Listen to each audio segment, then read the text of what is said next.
Doncs comencem aquesta l'última part, que és una mica el que jo intento abordar al capítol del llibre, que va com des del franquisme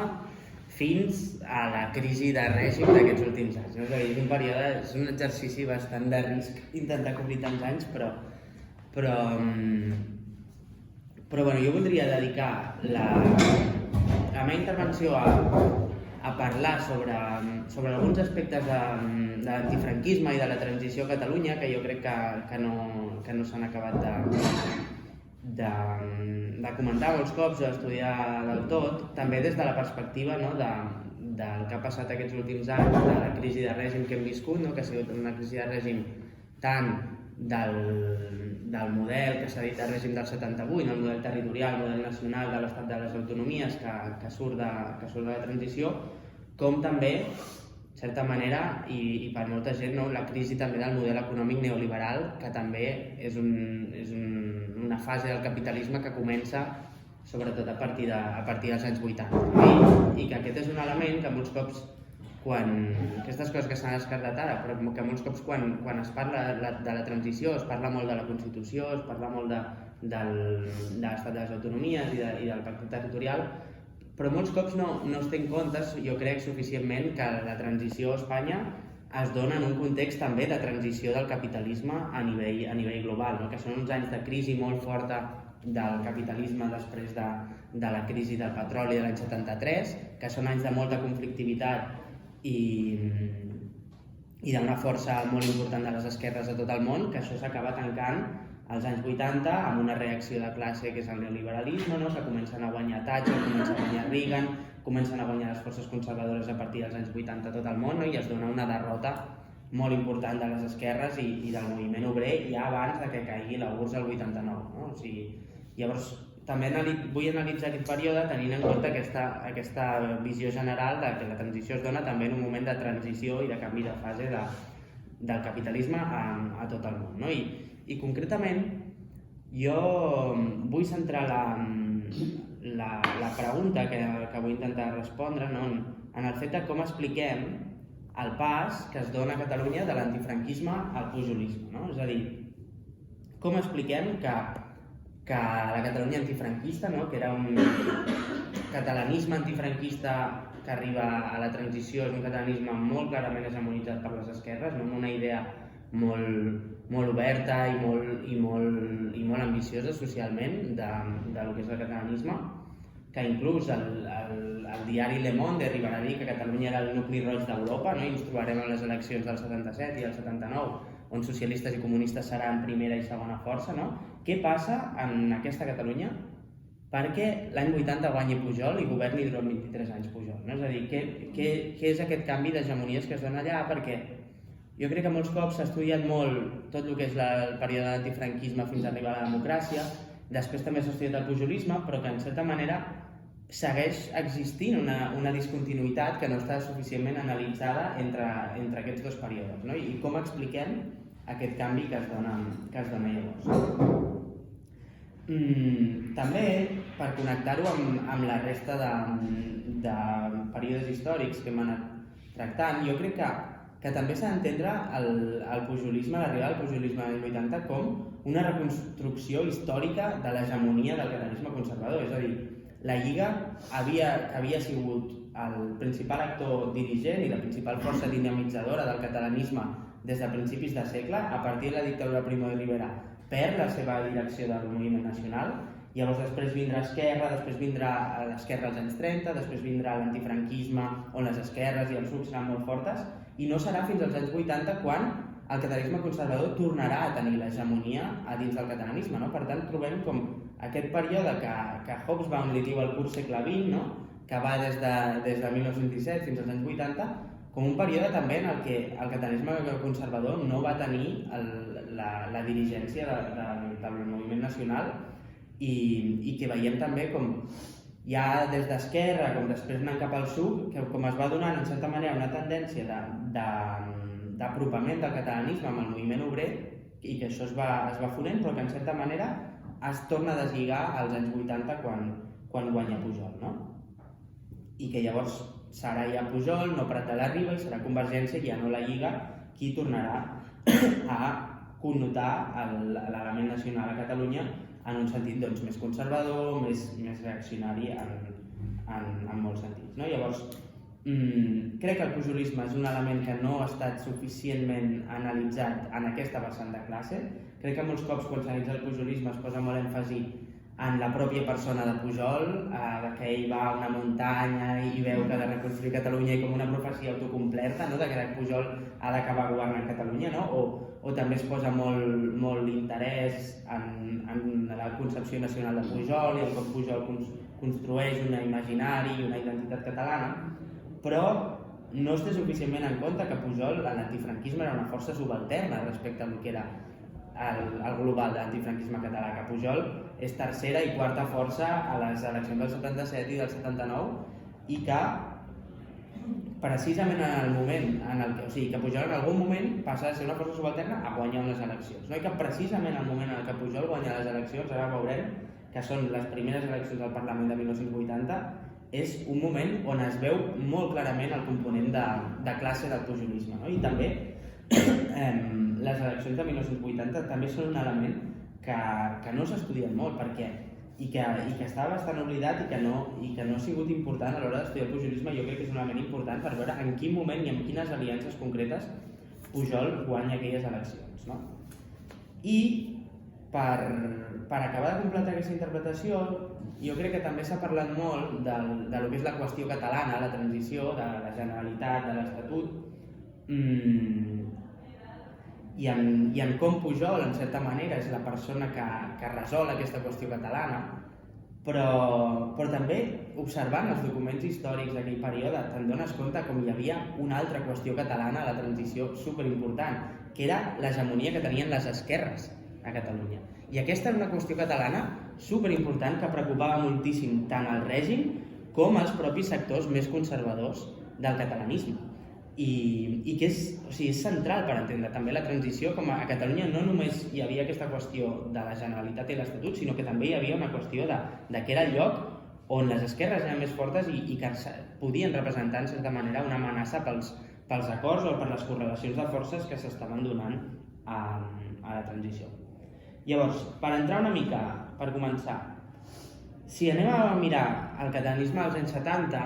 trobarem continuïtats o trobarem discontinuïtats amb els altres períodes que hem estat parlant aquí. És a dir, per una banda, trobarem que tant el republicanisme com l'anarquisme, com a cultures polítiques organitzades, desapareixeran després del franquisme, és a dir, l'esquerra o el que representa aquest fil roig s'organitzarà en uns altres termes o parlarà en uns altres termes, serà a partir de llavors quan realment començarà a arrelar una cultura marxista i una cultura comunista a l'esquerra a Catalunya, i tot el que era l'anarquisme i el republicanisme perdrà pes i anirà guanyant força aquestes concepcions més socialistes i més marxistes de llavors. Que això farà que a vegades, amb certes interpretacions molt rígides o molt esquemàtiques, es tendirà a catalogar figures com Pi Margall de petit burgeses, per exemple, o figures com Companys o com el mateix Alomar com a petit burgeses. Però, per altra banda, sí que a la manera d'interpretar el fet nacional i inclús en les demandes del federalisme es mostraran moltes continuïtats, i en la lectura que faran del fet nacional es trobaran moltes continuïtats amb els períodes anteriors. Sobretot, per exemple, hi ha un document editat pel SUC a principis dels 60, que és el Problema Nacional Català, que allà es reprodueix, o inclús al mateix llibre de Soletura, de Catalanisme i Revolució Burgesa, allà es reprodueixen molt clarament les tesis que ja havia desenvolupat Maurín als anys 30 i que ja havia desenvolupat Alomar abans, que venien a dir que només en la mesura que el catalanisme, o sigui que els obrers fessin seva la causa del catalanisme, es podria donar l'alliberament nacional de Catalunya, i que la classe obrera i les classes populars havien de ser les que lideressin el moviment nacional a Catalunya. I això era una lectura històrica, però també era un programa polític de cara al futur. Per llegir alguna cosa en aquest sentit, a les conclusions d'aquest document del SUC acabaven afirmant, deien: les llibertats nacionals de Catalunya formen un tot indissoluble amb les llibertats socials i polítiques, que la llibertat nacional ha de servir per impulsar aquestes i viceversa, i que la justa solució dels problemes socials i polítics és la millor garantia per la justa solució del problema nacional. Les llibertats nacionals de Catalunya han de servir no solament perquè els catalans puguem parlar lliurement català, sinó per solucionar els problemes socials de Catalunya, per combatre la reacció catalana i per instaurar a Catalunya una veritable democràcia. Només quan el moviment nacional català s'orienta en aquest sentit, troba el suport de les forces democràtiques d'Espanya i és prou fort per imposar les llibertats nacionals i fer-les respectar per la reacció. L'experiència històrica del moviment nacional català demostra, doncs, al nostre entendre, que ni la gran burgesia ni la burgesia petita i mitjana són forces que el puguin portar a la plena realització dels seus objectius. Demostra també, a contrari sensu, que la força capaç de portar-lo fins al final ha de ser una altra. En una paraula, la classe obrera. Aquesta és la lectura que es fa des del SUC i del rol que té el SUC en l'antifranquisme, que és de seguir aprofundint aquesta connexió entre el moviment obrer i el catalanisme perquè el moviment obrer sigui el lector dirigent del catalanisme. I ens trobem també en un context en què l'antifranquisme s'organitzarà molt en base també a dinàmiques unitàries a dins del catalanisme i en polítiques d'aliances molt fortes aquí a Catalunya per defensar la cultura catalana, per defensar la llengua i per defensar el restabliment de la Generalitat i de l'Estatut. Però això també, durant els anys 60 i sobretot anirà passant més durant els anys 70, generarà tensions perquè hi hauria molts sectors catalanistes més conservadors que, per exemple, considerarien que l'Assemblea de Catalunya, que expressa molt clarament aquest caràcter popular i arrelat als moviments socials del catalanisme a l'època, que l'Assemblea de Catalunya era una plataforma hegemonitzada pels comunistes i pels seus companys de viatge i que acabava sent propensa a posicions massa radicals. Però aquest catalanisme unitari, molt simbolitzat en l'Assemblea de Catalunya i en la seva connexió amb els moviments socials, articularia aquesta idea de que Catalunya és un sol poble, que s'ha d'entendre històricament com una manera de lligar la reivindicació nacional amb l'element social i democratitzador, i també com aquesta integració activa dels immigrants en una identitat catalana que no mirés tant al passat o tan cultural o tan ètnica, sinó més política i emancipadora de cara al futur. Llavors, partint d'aquí, arribem a la transició amb la correlació de forces en la que ens trobem a la transició, que és una correlació de forces que és diferent a Catalunya que a la resta de l'Estat. A Catalunya, l'antifranquisme a les eleccions del 77 acumula un 80% dels vots, a la resta d'Espanya no arriba al 50%, i llavors això imposa unes dificultats que fa que el programa de les forces polítiques majoritàries a Catalunya llavors, de socialistes i comunistes, que era un programa republicà i federal en una concepció plurinacional de l'Estat, no s'acabi donant i que s'acabi acceptant la restauració de la monarquia, al·legant també que en aquell moment la divisió principal no estava tant entre república i monarquia, sinó que estava entre dictadura i democràcia. I llavors es restitueix la Generalitat i d'aquesta manera resolen, en certa manera, moltes de les qüestions claus de la transició. També es restaura la Generalitat amb l'arribada de Tarradellas, que aquí hi ha un debat, si estigués el Jordi Serrano aquí segurament no estaria d'acord amb això, però jo crec que el fet que el poble de Catalunya aconsegueix la restauració de la Generalitat, però que el fet que sigui Tarradellas qui acabi liderant tot això, també és una manera d'intentar evitar que les esquerres que havien guanyat les eleccions poguessin exercir aquesta hegemonia.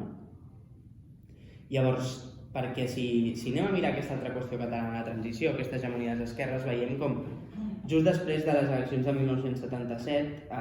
Sánchez Terán, el governador civil de Catalunya, diría: la victoria socialista y la importante votación comunista parecen configurar un país catalán rojo, lo que resulta muy inquietante para la burguesía catalana y para el gobierno de Madrid. Debemos conseguir que la concesión de la autonomía no se realice a través de los socialistas y comunistas, aunque estos sean los partidos mayoritarios después de las elecciones. Si la autonomía llega a través de ellos, habrá mayoría de izquierdas durante muchos años en Catalunya y eso debe evitarse. O sigui, aquesta és una qüestió central i que també el retorn de Tarradella s'ha d'entendre com una manera del govern de Suárez per intentar contrarrestar això, és a dir, que la Generalitat no es doni no se realitzi a través de socialistes i comunistes, perquè llavors ens podem trobar aquí amb un país català en rojo y una mayoría de izquierdas durante muchos años en Cataluña, que eso es algo que debe evitarse. ¿Y per què debe evitar-se? Quina reflexió també fan les esquerres a Catalunya del pacte constitucional? És a dir, som molt conscients de que han hagut de cedir en moltes coses, però l'element que ells creuen que és més positiu del que s'ha aconseguit és que és un marc constitucional i sobretot un marc territorial que no està definit del tot, que en certa manera és obert perquè l'estat de les autonomies no és un model, la forma que prenen l'estat de les autonomies no és una cosa que estigui plenament clarificada a la Constitució, tampoc hi ha un límit de quines són les competències que es poden adquirir o no a la Constitució, és a dir, que la Constitució en certa manera és un marc més o menys obert, és un punt de partida que diu, bueno, hi ha certes comunitats que poden accedir a l'autonomia per diferents vies, però a partir d'aquí no defineix quina ha de ser la forma final d'aquest model territorial, no? I la lectura que es farà des de l'esquerra catalana i que la continuaran durant molts anys serà que aquest marc, aquest punt de partida, es pot, si es donen les condicions i si es dona una correlació de forces favorable a les esquerres i al federalisme tant a Catalunya com a Espanya, es pot anar desenvolupant aquest marc autonòmic cap a un horitzó federal, no? I aquesta serà una mica la lectura que farà l'esquerra i durant molts anys, després tornarem a això, però la lectura que faran del pacte constitucional serà bastant aquesta, no? I que per tant, si es dona una hegemonia de les esquerres, també sobretot a Catalunya, que és com el cas a través del qual es pensa el model territorial, si es dona una majoria d'esquerres a Catalunya que vulgui fer avançar o que intenti fer avançar aquest estat de les autonomies en un sentit federal, doncs buscant certes aliances de resta de l'estat es pot buscar d'avançar en aquest sentit, no? Per tant, arribem, després d'aquest pacte constitucional, a una situació en la que les esquerres plantegen com consolidar una hegemonia a Catalunya per desenvolupar aquests pactes en un sentit progressiu, i per altra banda trobem unes dretes catalanes i uns poders econòmics i un govern i uns nuclis reaccionaris a l'Estat molt preocupats per aquesta hegemonia que tenien les esquerres a Catalunya, no? I llavors, a partir d'aquell moment és quan comença a prendre molta centralitat la disputa per l'hegemonia a l'interior del catalanisme, quan es comencen a trencar aquestes dinàmiques d'aliances i d'unitat tan fortes que havien existit al catalanisme fins llavors. I el moment clau on totes aquestes contradiccions es condensaran d'una manera molt clara seran les eleccions de 1980, no? Partint d'això, de que tant a les eleccions del 77 com del 79 socialistes i comunistes havien sigut primera i segona força, que havien arrasat al Senat amb la candidatura de l'entesa dels catalans i que Pujol havia estat tercera, quarta força fins llavors, no? Llavors, per abordar aquest element de les eleccions de 1980 i com es dona la victòria de Pujol, i també per connectar-ho amb el que estàvem dient abans de com podem ubicar aquesta reacció conservadora que es dona a Catalunya aquells anys a nivell històric amb el que s'està donant a nivell de tot el món, amb la victòria de Thatcher, amb la victòria de Reagan, que són coses que passen al mateix moment en què guanya Pujol. Hi ha una figura que és molt interessant, que és la de Ramon Trias Fargas, no? Ramon Trias Fargas era des de 1978 el president de Convergència i Ramon Trias Fargas seria el primer conseller d'Economia de la Generalitat el 1980. I clar, si tu vas a mirar quin és el primer conseller d'Economia que tenim a la Generalitat i quin és el president de Convergència de llavors, doncs et trobes que Trias Fargas era un dels primers neoliberals abans la Letre que van haver-hi a Espanya. O sigui, Trias Fargas era un catedràtic d'economia format a l'escola de Chicago, és qui en bona mesura introdueix tota l'obra de Milton Friedman i de Hayek a l'estat espanyol, i Trias Fargas és un dels principals dirigents a Espanya de la Comissió Trilateral, que la Comissió Trilateral és el que es coneix com una de les primeres llavors del neoliberalisme, que és una organització que es funda el 1973, que la funda David Rockefeller, l'empresari nord-americà el 1977, que és una organització on participen les principals empreses i els principals governs occidentals del món, amb també com tot un seguit d'acadèmics neoliberals com Hayek i Friedman, que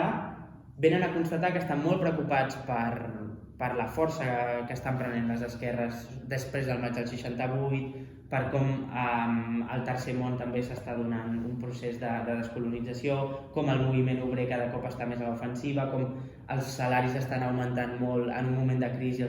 com que el moviment obrer té molta importància, s'estan retallant els beneficis empresarials perquè els obrers tenen molta capacitat d'imposar les seves condicions i de mantenir els seus salaris. I de la Comissió Trilateral publica un informe que és molt conegut, que es diu La crisi a la democràcia, i diuen que ens trobem en una crisi a la democràcia perquè s'està donant l'extensió de masses demandes contra el capitalisme i s'està desestabilitzant les societats i s'estan tornant ingovernables perquè la democràcia porta que la gent cada cop demani més i més i més, i que en certa manera s'ha de tallar tot això, no? I per tant, des d'aquí s'intenta començar a organitzar una reacció principalment en dues coses, principalment amb una organització de les patronals i de les organitzacions empresarials, és a dir, intentar tornar a reagrupar els empresaris perquè tornin a anar a l'ofensiva i comencin a intentar actuar políticament, influir políticament en el que passa, i per altra banda també a nivell cultural d'intentar contrarrestar tota aquesta hegemonia cultural o totes aquestes tendències culturals revolucionàries que eren fortes llavors, després del març del 68, etc. Llavors això és una crida a una reacció per intentar aturar tot això. Clar, hem de recordar que també són els anys, per exemple, en el que el Partit Comunista Italià arriba al 34% dels vots, que a França es fa l'acord també del programa comú entre socialistes i comunistes, etc. Llavors, Trias Fargas és una persona amb connexions internacionals, que és un dels principals dirigents d'aquesta organització aquí a Espanya, i ja escriuria, per exemple, l'any 1976, un article emulant la consigna de la Internacional i aplicant-la a la burgesia, que es titulava Empresarios de toda España unidos. Llavors Trias Fargas instava, al 76 ja, els empresaris que havien quedat com... O sigui, que els empresaris en aquell moment, si tu mires com els diaris de l'època, la figura de l'empresari estava molt denostada i per exemple, Trias Fargas com l'insultaven molt perquè era un banquer i ell s'havia de defensar i deia que era un banquer amb molta honra, però com que hi havia una crisi d'hegemonia molt forta pels empresaris perquè se'ls associava molt al franquisme, gent que eren els que s'havien beneficiat del franquisme, no? I que llavors Trias Fargas deia això, que els empresaris s'havien d'organitzar per poder combatre aquesta situació de debilitat en la que es trobaven, que en última instància implicava que els salaris fossin molt alts i que els seus beneficis s'estiguessin retallant també en un moment de crisi. I també un dels altres artífecs d'aquesta reconstrucció del poder empresarial de llavors, que és Luis María Anson, comentava aquest article de Trias Fargas y decía: si el grito de Trias Fargas, empresarios de España unidos, cae en el vacío, ya podemos entonar el requiem por la empresa privada en este país. Que los empresarios no esperen regalos del cielo. Los empresarios mismos deben hacer el principal trabajo organizándose y uniéndose para la acción, porque en ocasiones ser no es defenderse sino atacar. És a dir, els empresaris havien de deixar d'esperar regalos caídos del cielo, que eren una mica el que era el franquisme, no? Que el franquisme havia acostumat els empresaris a bueno, ja tenim algú que ens disciplina a les fàbriques, ja tenim algú que ens disciplina al moviment obrer, nosaltres no ens hem de preocupar d'intentar disputar l'hegemonia perquè ja tenim els nostres beneficis garantitzats a través del règim. Però clar, Trias Fargas, que era una mica més intel·ligent, deia clar, però és que si anem a la democràcia ja no, els mecanismes de coerció que havíem tingut fins ara, o que els empresaris havien tingut fins ara, ja no serviran i per tant s'haurà de donar s'haurà de passar l'ofensiva, no? com diu aquí. I llavors, en aquest context de crisi d'hegemonia del capitalisme, a Trias Fargas li preocupava molt especialment la situació a Catalunya perquè, com ell deia, el moviment nacional català representa una cortina eficaç darrere la qual el marxisme amaga la seva veritable naturalesa. Llavors, Trias Fargas aniria guanyant pes a partir del 78-79 i després de les eleccions de 1979 i de les municipals també escriuré un article a La Vanguardia on diria: no és exagerat afirmar que Catalunya està políticament en mans dels comunistes. Vist el pes específic aclaparador dels comunistes al cinturó de Barcelona, la seva estreta vinculació amb comissions obreres, sindicat clarament dominant al Principat, vista també la seva major disciplina i organització, em sembla clar que el soci actiu de la coalició socialista comunista és la segona part del moviment. La qüestió aquí és saber si l'electorat català mantindrà aquest enfocament quan arribi el moment de votar al Parlament de Catalunya. Llavors, ens apropem a aquestes eleccions de 1980 que acabaran situant a Pujol. Pujol s'acabarà erigint, ja no només a Catalunya, sinó que serà percebut així per tots els poders econòmics i reaccionaris de l'Estat com l'última persona o l'única persona que pot impedir, que pot evitar un govern de les esquerres a Catalunya, no? Llavors, les eleccions de 1980 a Catalunya condensaran totes aquestes contradiccions. Per exemple, des de la revista Mientras Tanto, fundada per Manuel Sacristán, es deia que aquelles eleccions eren un momento particularmente sonoro de la esmorteïda, com és en castellà? No sé. De l'esmorteïda lluita entre les classes al nostre país. I hi ha alguns documents, per exemple, de Trias Fargas, explica com pocs mesos abans de les eleccions diu això, Trias Fargas, diu: en aquell moment Jordi, amb gran èmfasi, està relatant una trobada que van tenir Convergència amb empresaris abans de les eleccions de 1980 i deia: Jordi, amb gran èmfasi, per primera vegada que jo el sentia, diu que amb els comunistes mai. Entre l'entusiasme dels presents que prometen calés, s'aixeca la sessió. És a dir, clar, perquè Convergència i Pujol fins a aquell moment havien mantingut unes certes aliances amb els comunistes, amb el PSUC i amb els socialistes. Havien governat alguns ajuntaments conjuntament i no s'havia desmarcat encara completament Pujol d'aquesta dinàmica d'aliances. Però serà a partir d'aquell moment en el que Pujol farà explícit aquest gir, no? Com ho explica Trias Fargas, no, segurament és una cosa molt més complexa que això, però que en certa manera els empresaris li diran: tu deixa d'aliances amb els comunistes. Llavors Pujol farà explícit aquest gir i a les eleccions de 1980 serà el primer moment en què la patronal Foment del Treball, que la històrica patronal catalana, que serà també els que organitzaran la construcció de la COE, és a dir, tota la reconstrucció de les organitzacions empresarials a Espanya la faran catalans. Carles Ferrer Salat, per exemple, es farà des de Foment del Treball i Foment del Treball decidirà intervenir molt directament en aquestes eleccions de 1980 fins al punt que Alfredo Molinas, el president de Foment del Treball, després de les eleccions estava exultant, ¿no? I deia que això era la primera vez que una patronal europea interviene en unas elecciones políticas a banderas desplegadas y a plena luz del día. O sigui, persones com per exemple Millán Mestre, que després va ser diputat al Parlament del PP i que era un de les persones més properes de Fraga, l'envien abans d'aquestes eleccions a parlar amb les patronals europees, a França i tal, perquè vegi quines pràctiques fan les patronals per incidir a les eleccions, però ells diran que no, ells diran que és la campanya més forta que ha fet una patronal en unes eleccions europees, no? Llavors, què faran? Començaran a organitzar molts actes públics durant aquella campanya, una propaganda als mitjans, actes públics als que anaven els de Convergència, que això algú, no me'n recordo qui era, però deia, els de Convergència venien però s'amagaven una mica, estaven a les primeres files però mai intervenien, però venien, i farà una campanya als mitjans tremenda. O sigui, si tu mires La Vanguardia aquells dies, no para d'haver-hi propaganda de Foment del Treball dient que l'empresa està en risc en aquest país, que si guanyen uns socialistes i comunistes us ho prendran tot, us prendran el cotxe, us prendran la casa... O sigui, és una campanya molt dura, en molts termes de guerra freda, dura, antimarxista, molt forta. Els empresaris començaran amenaçar amb vagues d'inversions si guanyen les esquerres, si guanyen les esquerres nosaltres no invertirem aquí i les nostres empreses marxaran, i després també destinaran 700 milions de pessetes a finançar els partits no marxistes en aquelles eleccions. És a dir, Convergència rebrà molts diners de la patronal, Esquerra Republicana també rebrà molts diners de la patronal en aquella campanya.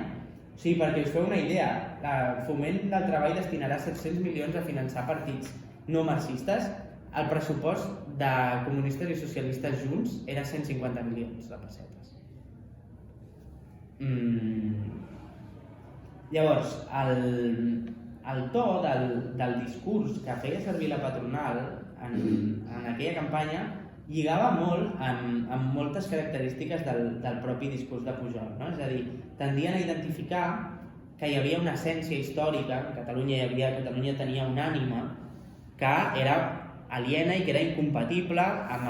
el marxisme i amb les posicions d'esquerra, perquè això representaven forces forànies que venien des de fora, no? I, per exemple, en un fragment de la propaganda de Foment deien: no es verdad que Cataluña, que su sociedad propicie la lucha de clases. En la historia de Cataluña el sentido más libre lo han tenido siempre los empresarios. I són afirmacions similars al que deia Pujol també quan declarava en aquella campanya, que deia: hem de tenir present que l'economia catalana i en general tota l'activitat social catalana és una economia d'estructura liberal. És a dir, és incompatible amb un fort intervencionisme estatal, no? És a dir, com ells venien a dir que per la pròpia història i per la pròpia essència catalana les posicions d'esquerra, les posicions marxistes eren anticatalanes, no? En aquelles eleccions, el que era el candidat del PSUC, Josep Benet, diria: l'alt capitalisme, el capitalisme que mana de debò, el capitalisme de la trilateral, d'aquesta organització que representava Trias Fargas, ha descobert que amb el diner i els mitjans de comunicació de masses pot dominar una democràcia sense la necessitat de fórmules feixistes. És a dir, Josep Benet, per exemple,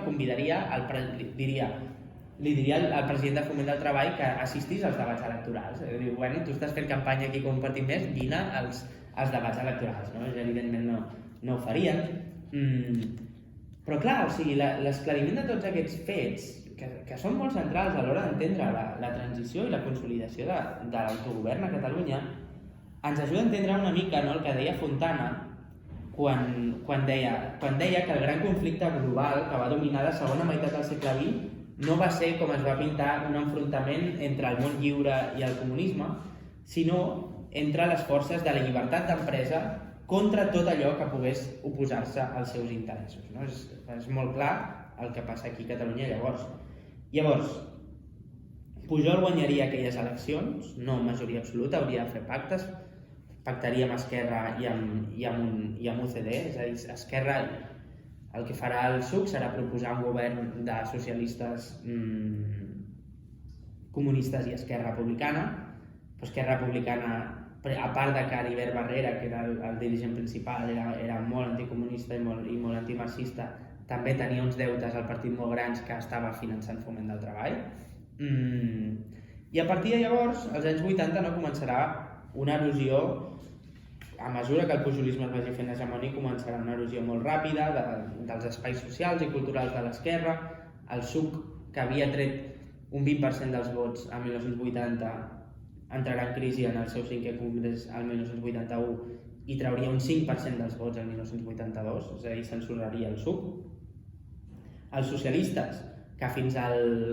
aquell moment havien sigut uns socialistes molt diferents al PSOE ideològicament, és a dir, els socialistes a Catalunya majoritàriament s'oposaven a la socialdemocràcia, eren molt crítics amb la socialdemocràcia europea, parlaven d'autogestió, parlaven de que la socialdemocràcia europea havia abandonat l'horitzó de transformació cap al socialisme i que s'havia de fer aliances entre socialistes i comunistes, no? Més aquest socialisme francès del moment d'una aliança amb els comunistes i no com la socialdemocràcia alemanya, per exemple, que eren clarament anticomunistes. Els socialistes s'anirien desvirtuant i aquestes diferències que tenien respecte al PSOE ideològicament s'anirien també dissolent. I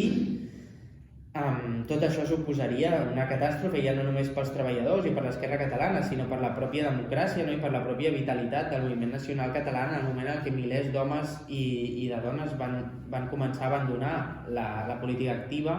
es comencen a desarticular molts moviments socials antifranquistes, etc. No? I llavors és interessant també, no, veure com, per exemple, el Comitè Central del SUC, després de les eleccions, feia una declaració en el que deia: el Comitè Central del SUC considera que aquestes eleccions s'han desenvolupat enmig d'una agudització de la crisi econòmica, d'un creixement de l'atur, dels expedients de crisi i a la vegada d'una ofensiva inaudita de la dreta per fer recaure les conseqüències de la crisi sobre els treballadors i els petits empresaris i comerciants. Aquesta ofensiva a la dreta ha tingut una expressió electoral en la tremenda campanya de foment del treball contra els partits d'esquerra i especialment contra els comunistes, i en les pressions i coaccions diverses del sector de la patronal. Convergència s'ha beneficiat sobretot dels vots que en altres ocasions havien anat a parar el partit de govern i ara es configura com el partit més important de la dreta catalana. Jordi Pujol ha manifestat al llarg de la campanya que no pactaria amb els comunistes a l'hora de formar govern. Aquesta actitud de Jordi Pujol, en pretendre marginar el partit més representatiu de la classe obrera i que ha jugat un paper molt significat en la lluita democràtica i nacional, pretén impedir que els treballadors juguin el paper que els pertoca en la vida del país. És una actitud que anteposa els interessos de classe als interessos de Catalunya i és, per tant, una actitud antinacional. És a dir, és interessant veure com intenta reaccionar el SUC al que passa, perquè el SUC, just des del moment en què guanya Pujol, comença a parlar de catalanisme popular. Comença a parlar de que hi ha un catalanisme popular i que hi ha un catalanisme conservador. I llavors llença una campanya tremenda al SUC que no acabaria funcionant perquè entraria en crisi el partit, perquè aquesta derrota també faria que emergissin moltes de les contradiccions que hi havia a dins del partit. No? Però aquí és interessant veure el raonament que ells fan, no? Perquè després que guanyi Pujol, el SUC comença a parlar de catalanisme popular. El SUC, fins a llavors, no havia parlat de que hi havia diferents catalanismes, hi havia catalanisme de dretes, hi havia catalanisme d'esquerres. El SUC, en certa manera, no s'havia preocupat de lliurar una disputa contra les posicions a dins del catalanisme que eren més conservadores, no? És a dir, així com sí que Pujol va començar a atacar molt el SUC en aquelles eleccions, el SUC o els socialistes no contrarrestaven, perquè ells, en certa manera, com que havien sigut la força hegemònica a dins del catalanisme fins a llavors, entenien que com que ells tenien l'hegemonia, ells podien parlar en general de catalanisme, perquè el catalanisme en aquell moment ja tenia un significat social i democratitzador, que era el reflex d'aquesta hegemonia que tenien les esquerres. I, per tant, no ressaltaven aquestes contradiccions a dins del catalanisme, però ho començaran a fer molt clarament després de la victòria de Pujol i diran, hi ha un catalanisme popular i hi ha un catalanisme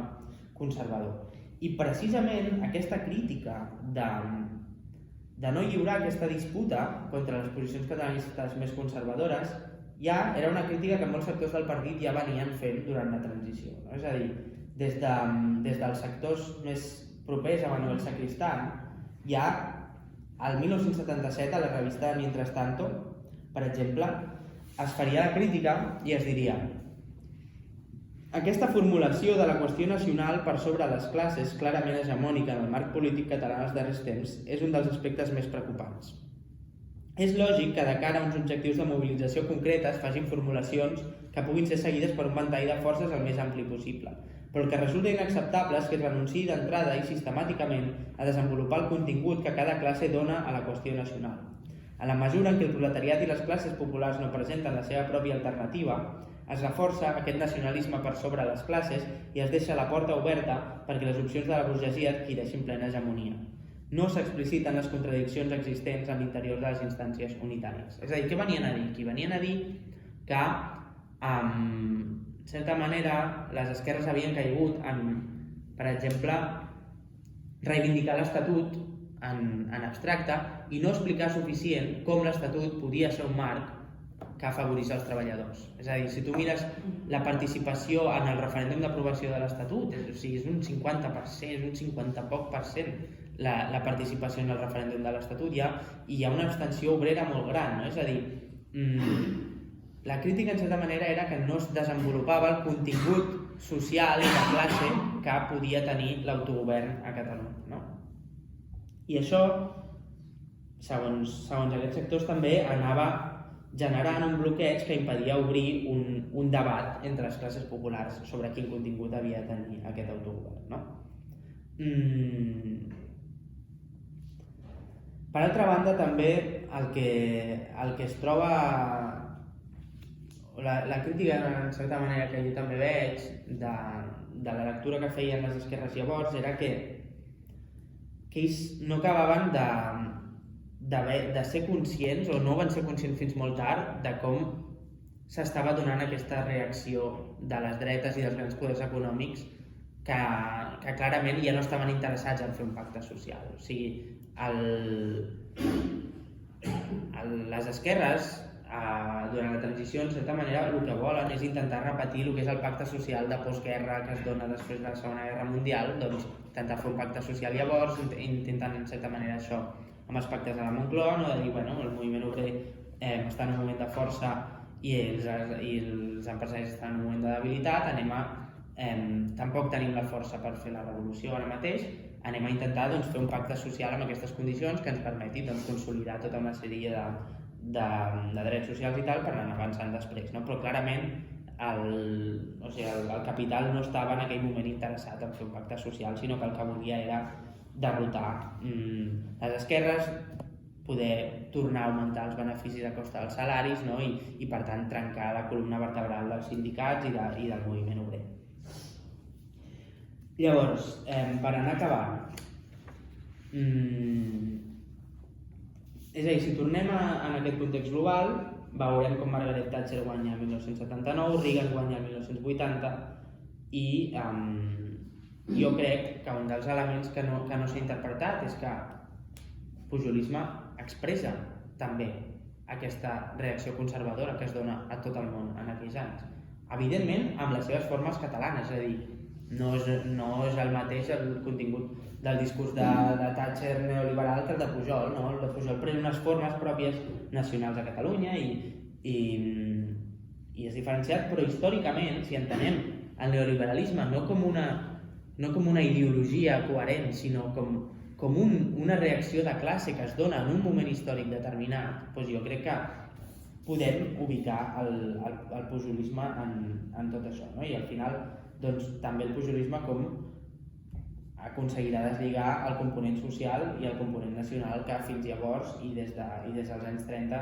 havien estat profundament articulats, no? Llavors, per anar acabant i portar-ho una mica al present, no? Si tornem a el que havíem comentat abans, no? Aquest element del marc del 78 com un marc obert que pot ser desenvolupat en un sentit federal si les esquerres, sobretot a Catalunya, tenien la iniciativa i l'hegemonia. L'esquerra a Catalunya, principalment, o també moltes veus lúcides a dins de l'esquerra a Catalunya, van continuar sostenint que fins que no s'aconseguís derrotar el pujolisme i a Catalunya no governessin les esquerres, no es podia tornar a donar un context d'aquest desenvolupament de l'estat de les autonomies en un sentit federal, no? Per tant, ells no operaven en un context d'una crítica al règim del 78, sinó de dir, bueno, anem a intentar aconseguir nosaltres l'hegemonia, anem a intentar governar i anem a intentar desenvolupar aquest estat de les autonomies en un sentit federal, no? Per exemple, Soler Tura, el 1987, al seu llibre Autonomies, Federalisme i Autodeterminació, diria, si de veritat es vol anar cap a un estat de les autonomies que funcioni com un estat federal, el camí ineludible és l'hegemonia de les esquerres a les nacionalitats històriques. I clar,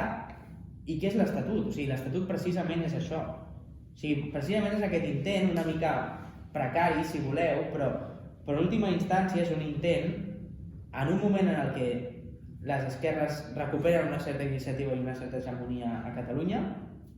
es proposen rellençar l'autogovern, es proposen fer un nou estatut, és a dir, no ho fa Pujol això, sinó que s'ha d'esperar a que arribi el tripartit i arribin les esquerres perquè es torni a donar aquest intent d'avançar en l'autogovern, i ja no només d'aconseguir un nou estatut, sinó d'integrar-ho en un procés conjunt de federalització de l'estat de les autonomies, i això justament encaixa en el moment també en el que arriba Zapatero,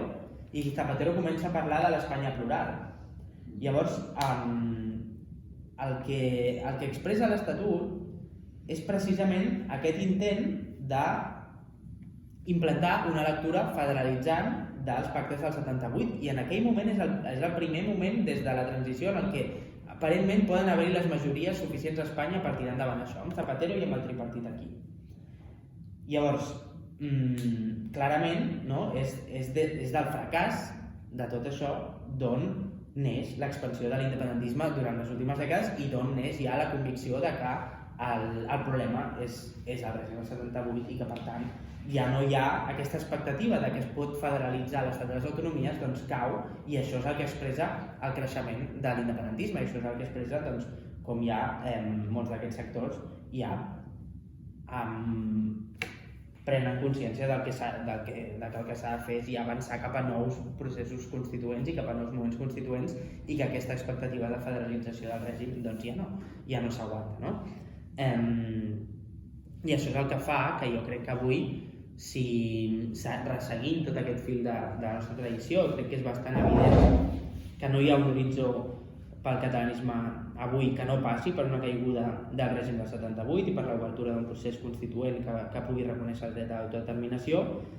i que aquest horitzó no hauria de ser només l'horitzó de l'esquerra a Catalunya, sinó també el de l'esquerra a tot Espanya, no? I crec que això s'ha de dir obertament i s'ha d'explicar. Crec que s'ha de parlar sense por de república i de procés constituent i d'autodeterminació, i que precisament aquí a Catalunya és on el règim i institucions com la monarquia estan més deslegitimades, no? I sobre el que hem de fer nosaltres, doncs jo crec que no res especialment innovador respecte a la nostra tradició d'esquerres en la que ens reconeixem, és a dir, construir un projecte nacional i popular que entengui que l'única manera de defensar la sobirania a Catalunya és des de l'esquerra, lligada a la sobirania econòmica, a la sobirania ecològica, geopolítica, en aquest món en guerra en el que ens trobem.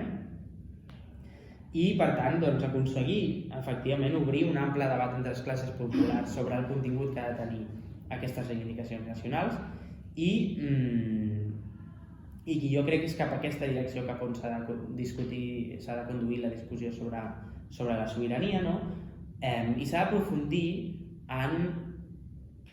com entenem aquesta unitat entre les reivindicacions socials i les reivindicacions nacionals. És a dir, com ho entenem? Això ho entenem, per exemple, quan estem parlant de la llengua o estem parlant de com defensem la llengua catalana, com defensem la cultura catalana. No? És a dir, una perspectiva que no ens faci càrrec de que avui a Catalunya tenim més d'un 50% d'abandonament escolar entre la població i la immigració, tenim un 40% d'abandonament escolar entre la població que ve de la immigració. És a dir, en la mesura que tu no reconeixes que el problema d'accés a la llengua a Catalunya o a la cultura també és un problema que està mediat per les condicions d'exclusió social que existeixen a Catalunya, i tu no estàs disposat a lluitar per eliminar aquestes barreres d'exclusió social i, per tant, per poder garantir el dret a tota la gent que viu a Catalunya d'aprendre la llengua i de relacionar-se amb la cultura catalana, si tu no estàs disposat a lluitar per eliminar aquestes condicions d'exclusió social pròpies de la societat capitalista, llavors tu pots dir que defenses la llengua i la cultura, però tu no estaràs sent conseqüent amb el que estàs dient, no? I crec que aquesta és la crítica que s'ha de desenvolupar des d'una esquerra que vulgui ser nacional avui, i que, per tant, s'ha de posar també èmfasi en fins a quin punt, no, durant l'últim cicle polític no es podria haver aprofundit una mica més en aquesta interrelació entre l'element nacional i l'element social, no? Fins a quin punt és també una de les tasques pendents que necessitem per aquest nou cicle, no? Bàsicament això, i bueno, gràcies.